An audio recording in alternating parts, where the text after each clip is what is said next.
Welcome back, MTG Joe here. Today we are going to cover a bunch of different deck list options for the upcoming Explorer Metagame Challenge. We had this historic Metagame Challenge last week, which was a bunch of fun. This is going to be our first look at kind of competitive Explorer with the release of the most recent Anthology. Preface, the Anthology did very little to the format. We basically got 2 additions to kind of existing decks, but largely it was not the kind of overarching big impact to the format.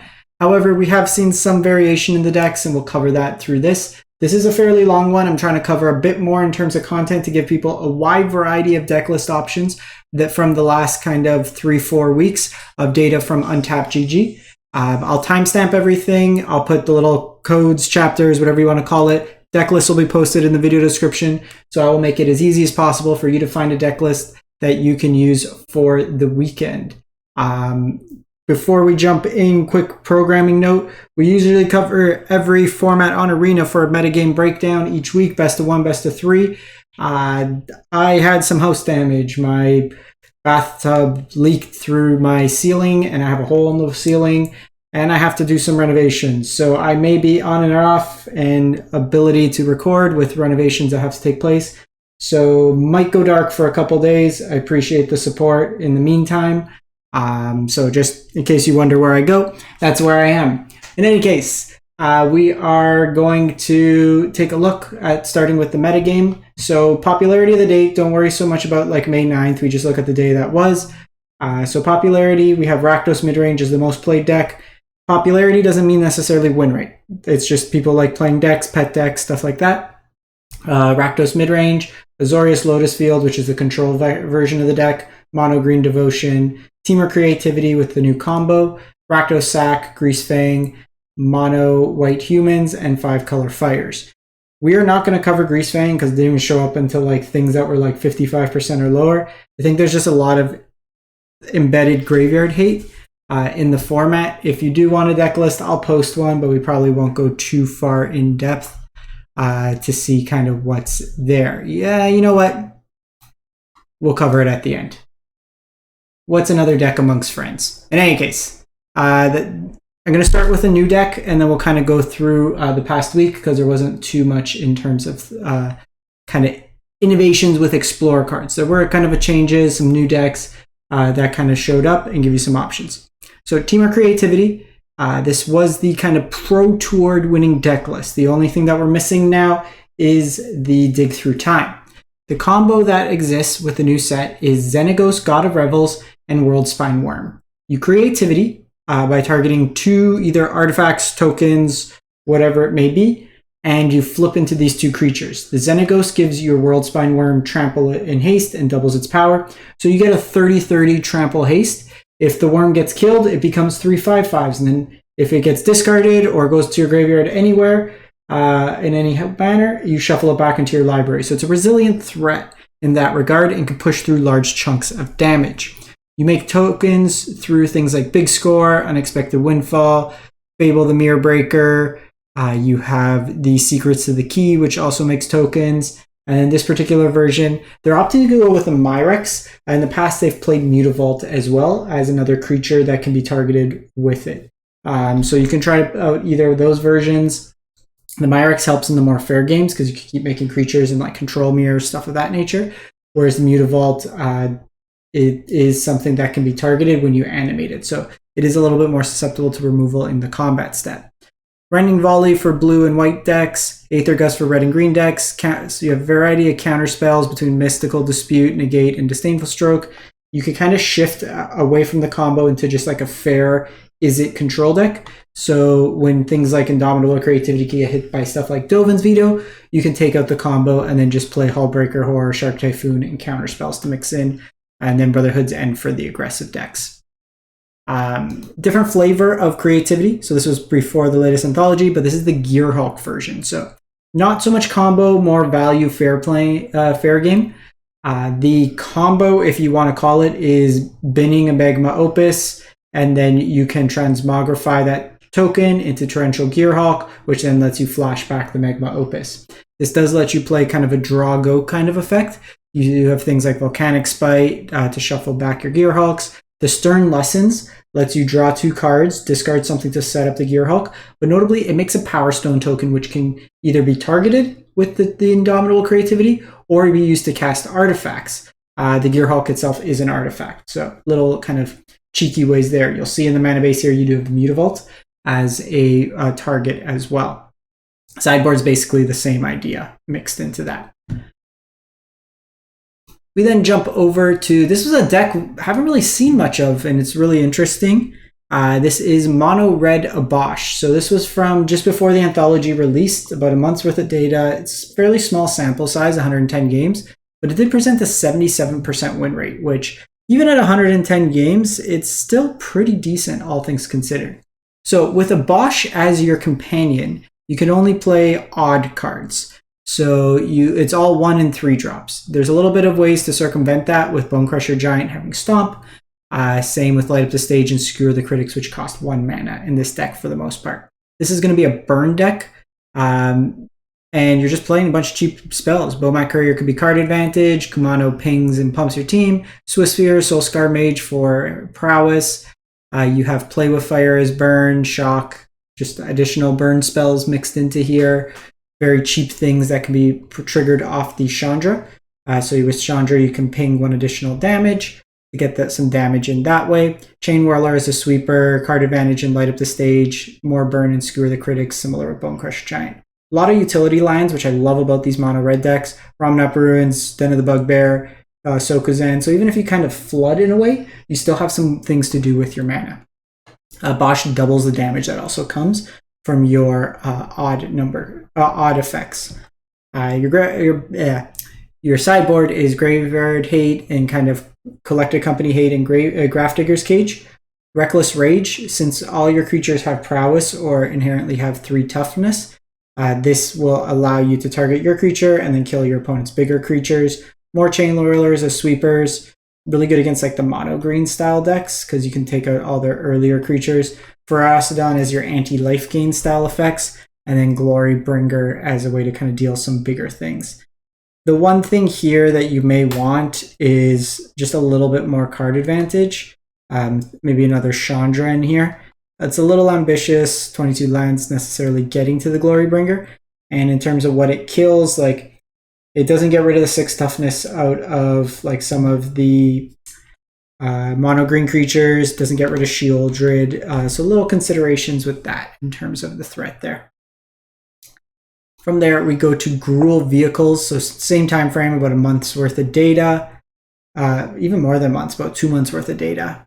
So this is the Gruul Boats deck. A few different variations of this deck. This version here is actually boatless in the main, so we'll call it Gruul Vehicles, Gruul Cat Car. But using like the combination of a Crone War to steal your opponent's creatures, you have Eska's Chariot, you can tap down the creatures on the last stage, so your opponent's creature that you steal, you can use it to crew the vehicle to tap down your opponent's creature and have it kill itself. This combo, you got Voldaren Thrillseeker in the deck, so Thrillseeker gets to throw some power onto another creature, and then it gives the ability to sacrifice it to kind of thud or kind of fling your opponent's damage. You can also steal your opponent's creature, throw this ability on it, then throw it at your opponent. You have a lot of chunky creatures, like things like Lovestruck Beast can get pretty big, Bonecrusher Giant, Chariots, Miglos, Stormseeker gives all these things haste. 8 accelerants in the 1-drop slot that helps you could play all these 3-drops on turn 2. And then you have Invasion of Ixalan that helps you kind of dig for any of your kind of key cards, so some card advantage and a single copy of a Braid in the main. Kind of interesting to see only 3 copies of Copperline Gorge. I would probably play a 4th over the Pathway, to be honest. I just like having access to untapped duels on 3 as much as possible.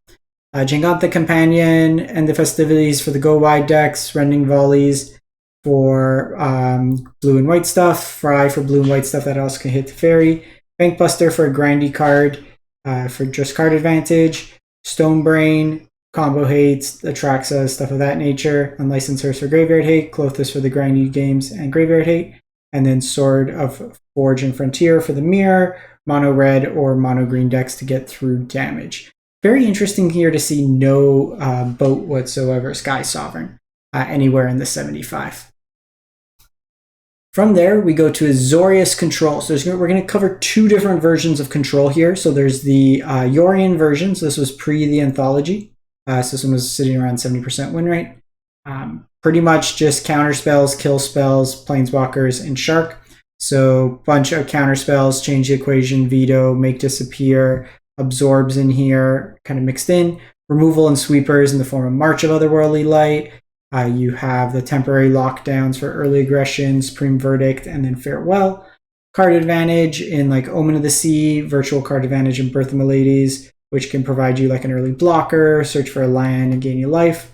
Memory Deluge, and then Shark Typhoon, technically you could draw you a card, similar to Fairy can draw you a card, be a win condition in itself, and then Wandering Emperor is another win condition.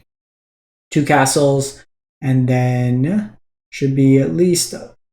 Is there no Hall of the Storm Giants? Oh, 2 Hall of Storm Giants. Like, how are you playing 36 lands and no Hall of Storm Giants? Your sideboard, green red hate. Denick can be used to shut off graveyard abilities and then gain you some life in some matchups. Counters, graveyard hate, more counters. Settle the Wreckage for some of the go wide, kind of hasty, aggressive decks or Coco decks. Baneslayer, Lyra as anti-aggressive threats. The reason you play one of each is because Lyra pumps up the Baneslayer, so you get that added bonus. Another copy Shark Typhoon and Hullbreaker Horror for the control mirrors. From there, we'll look at another version, and we don't have stats yet because in terms of win rate, but this is just sharing in case you want to play it. A lot of the Pioneer lists have moved to the Lotus Field version of Blue-White Control. It's done well at some recent RCQs, but basically playing the combination of Strict Proctor and then Lotus Field and Thespian Stage, which we got in the new set. So with Proctor out, you cast Lotus Field, or you play Lotus Field. The trigger goes on the stack. You don't pay it because of Strict Proctor, so then you don't sacrifice lines. Alternatively, on turn 3, if you play the Lotus Field, be in full control mode, you can cast Discontinuity on your turn for 2 mana, and it's effectively Stifle, so you don't sacrifice your land. From there, you have Thespian Stage's ability that lets you copy any land you have. So you copy the Lotus Field, so then you basically get multiple lands that can tap for 3 mana.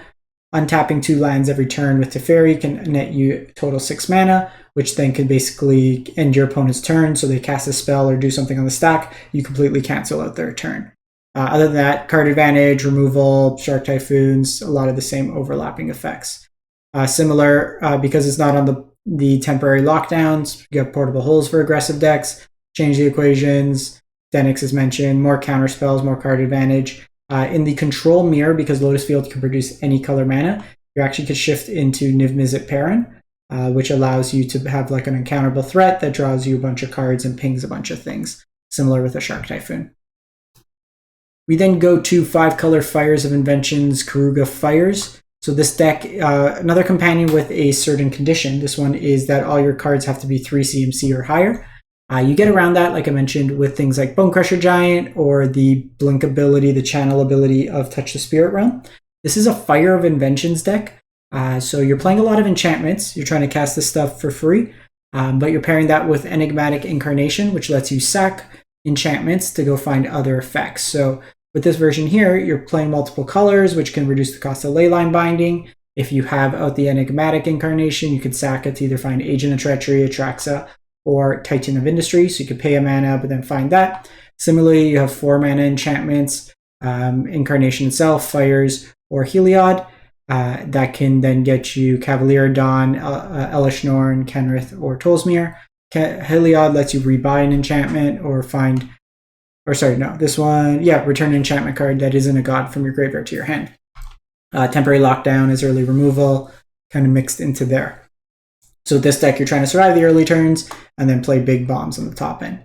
Sideboard, you have access to Archon for kind of multi-spell decks or greedy mana bases, Clarion, Temporary Lockdown for aggressive decks, Leyline of the Void for graveyard decks, and Mystical Dispute as counters. We then go to Rakdos Sacrifice. So this is your kind of tried and true cat oven deck. So using Witch's Oven, Cauldron Familiar to create a loop of enter the battlefield and sacrifice effects that get amplified with Mayhem Devil that gives you extra sack triggers. So then you get to put damage on multiple creatures. Very powerful against small creature decks. Otherwise, claim the Firstborn to steal your opponent's small creatures to sacrifice them. Fatal Push for removal, Thoughtseize for hand hate, Unlucky Witness can be used for virtual card advantage, Deadly Dispute for card draw, Blood Tithe as removal, that can be paired with like Fable the Mirror Breaker, but itself can be sacrificed for a trigger, and then it also makes blood tokens, Kroxa out of the graveyard. Your Jengothic Companion, sideboard you have hand hate, blue-white hate, Dampening Sphere for like the Nykthos decks, Unlicensed for graveyard decks. Furnace Rains comes in if your opponent's on bigger creatures. You're able to steal those. Kolaghan's Command is kind of a flexible spell. You can deal with artifacts, hand hate, burn, stuff of that nature, rebuy cards, and then Omnixis is for the control matchups. Then go to Mono White Humans, which over the last like month or so has been 61, but at least the last day had the highest win rate. So this one here is a human tribal deck, and there's kind of two variants that you'll see some configuration. This one's on Brave the Elements. Sometimes you'll see Ossification in the main board. But playing human tribal allows you to take advantage of effects like Thalia's Lieutenant that puts counters on all your humans, but then also gets bigger when you play subsequent humans.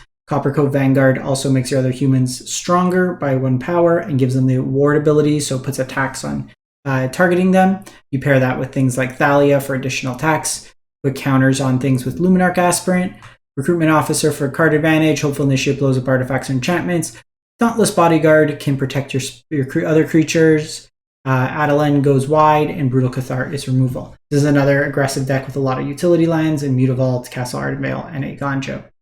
Your sideboard has access to Giant Killer for big things, Portable Hole for little things, Invasion of Gobokan as a pseudo Thoughtseize style effect and potential protection, Ossification for removal, Rest in Peace for graveyard hate, and Wedding Announcement comes in against the control or heavy removal based matchups.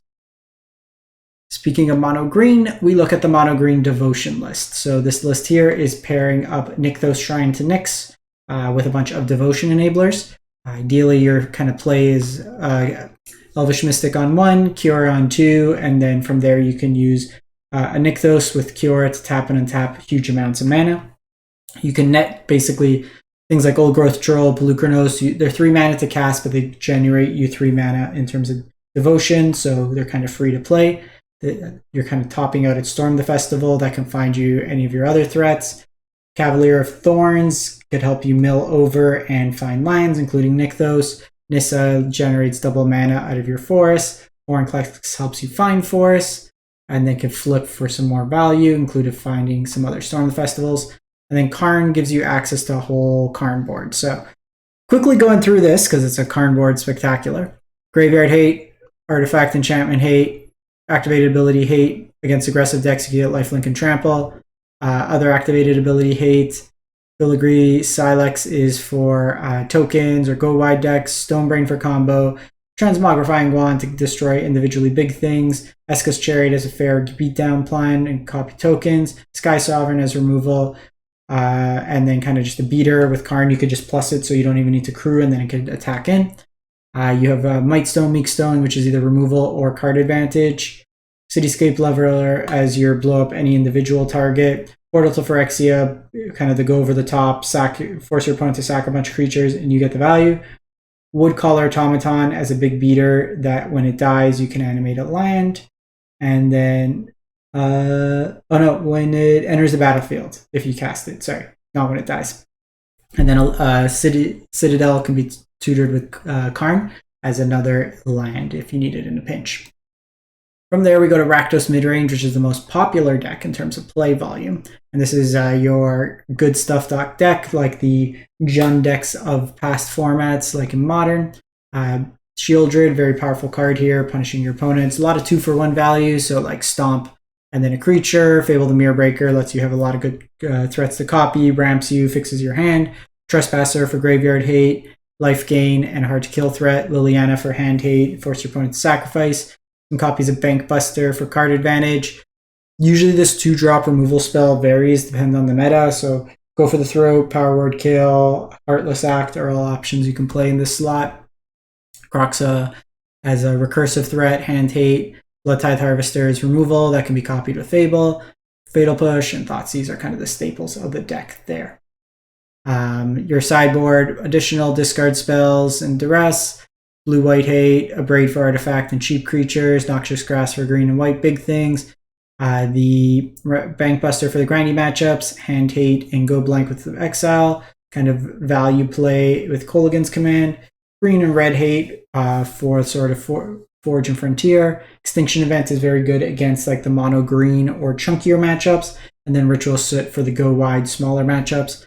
And then in kind of the individual against like say if you do the creativity version with like Atraxa as the target or Gearhulk, like kind of single threat or like single planeswalker, you can use Shieldred in those matchups.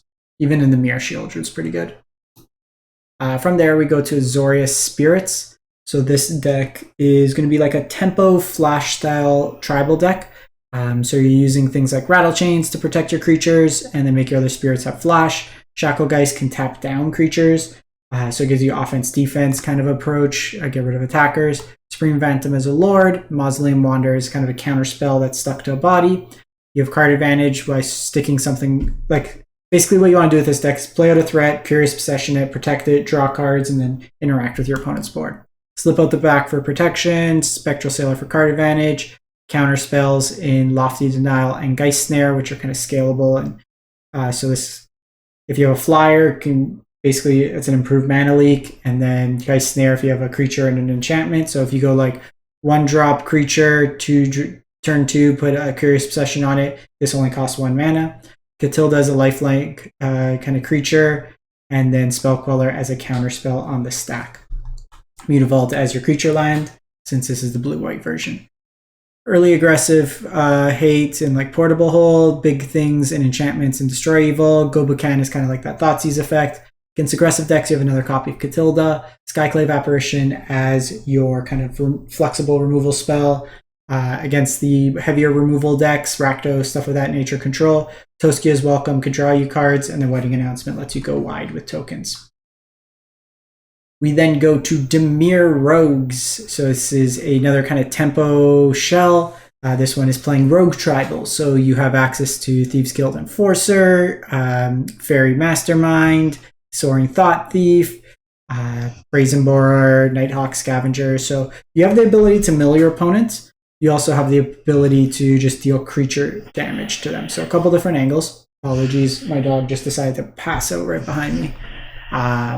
And then you have counter spells, removal to kind of back it up. So Fatal Pushes, Spell Pierce, Hand Hate with Thoughtseize, some counters and Make Disappear mixed in there. Drown in the Lock can either be a creature removal spell or a counter spell, so very flexible in that regard. And then Kaido works really nice in this deck. You have a lot of evasive creatures, which can fly over top. Give me 1 second with the dog. Sorry, she just passed out hard. Talking about Pioneer or Explorer apparently knocks her out. And then it plays really nicely with Shieldred. So you attack with a flying creature, draw an extra card, gets you some extra life kind of mixed into there. Your sideboard, you have Graveyard Hate, so you're a little weak main board to things like Kroxa because you just mill them over.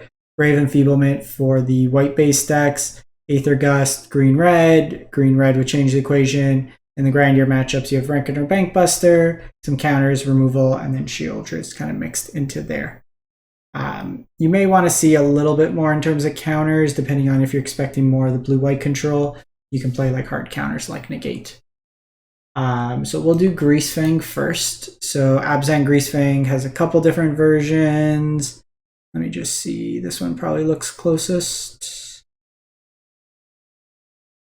Let's do this one. Most aren't playing Sorin. So basically with this deck here, what you're trying to do is self-mill yourself. You have things like Grizzly Salvage, Rafine's Informant, Satyr Wayfinder, Witherbloom Command, a bunch of cards to put cards into your graveyard. By doing so, what you want to do is mill over any of these 9 vehicles, particularly Parhelion. You cast the Akiba, the Greasefang reanimates Parhelion. You get some value in that respect to just kind of beat down with any of these vehicle style effects. Liliana for kind of the grindier matchups. I actually don't love this list. I want to see one with Can't Stay Awake. Because like a lot of these are playing... Okay. So there's some of them are Vessel and Nascency one. Let's look at this one. Sorry. don't mean to do this live, but okay, this one looks better. So same idea, but this one, you have the kind of the traverse package. I think I like this one as a little bit better in terms. So Can't Stay Awake lets you reanimate your Greasefang. Liliana main board's not the best, I don't think. I think game one you want to be as linear as possible. Traverse, when you have Delirium, lets you tutor up the Greasefang. You're able to enable Delirium with things like Vessel Nascency, with both enable you to mill, help you find your key cards, but also then counts as an enchantment. Same with Scrapwood Mutt. It lets you put a card into your graveyard from your hand, so it kind of tutors, but is also an artifact and a creature, so it counts as two things for Delirium. You can cast the red portion with the Mana Confluence in the mana base. So this was closer to like the past PT list that was played. In your sideboard, you have like Graveyard Hate, Hand Hate, from Fatal Pushes, white-based aggro hate, Canker Bloom for artifact enchantment hate, so like some of the graveyard pieces. You have access to Graveyard Hate and Licensors. Liliana's is kind of the fair game plan against decks that draw a lot. You have Shieldred, another copy of Beseju, which is kind of brought in against a lot of the Graveyard Hate elements in the format are enchantment or artifact based, in which Beseju can hit it. Again, I find this deck too easy to hate out. While it could definitely win, we've seen how every deck thus far has brought in some form of Graveyard Hate, so it's not an ideal one for me in that respect. And then lastly, a deck that hasn't generated enough games to put up stats, but I think is one of the most fun decks. I've been playing this in Historic. I'm probably going to build it in Paper and Pioneer. This is the Boros Pia deck. So we're pretty much one for one the entire deck as we are in Pioneer with the... we don't have Chain to the Rocks, which is a 1 mana removal. Instead, we're playing Ossification in this list, but the whole thing of this deck is it's an aggressive kind of burn deck that is leveraging a bunch of draw 2 effects in the form of Reckless Impulse and Ren's Resolve, pairing with Showdown of the Skalds. Every time you play a land or a card from exile with Pia out, you get to create a 1/1 Thopter with haste.